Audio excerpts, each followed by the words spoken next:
Over the years, it seems like Jason Statham pretty much plays the same character. I mean, you have the Transporter series, the Crank series, the Mechanic, the Expendables, and he always seems to be playing some variation of that same type of transporter character.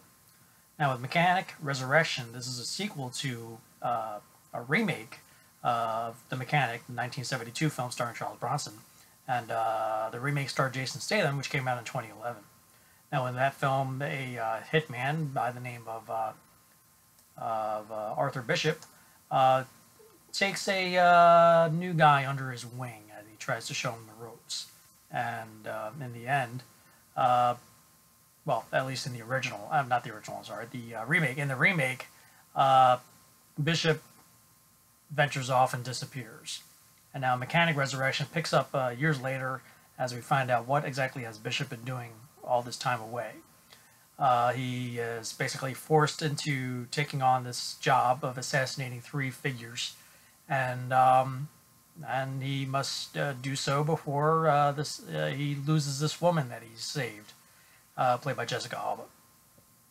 Now, the main problem with Mechanic Resurrection is that this not only feels like it's the Transporter all over again, but it's very James Bondian.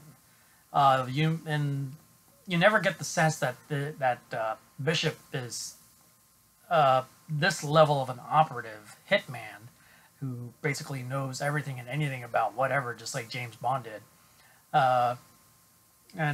This just one goes, I wouldn't say goes off the rails because it's actually semi-entertaining in parts, but it just felt repetitive, and we've seen this before, and basically once again Statham is playing a character. Maybe it's not Bishop, but it's playing another character that we've seen him play before, like say Crank or from the Transporter. But there's some decent action set pieces in here, but just collectively, it's just more of the same. I mean, if that's what you want from this from a Statham film, then yeah, you're just gonna be you're gonna be a kid in the candy store.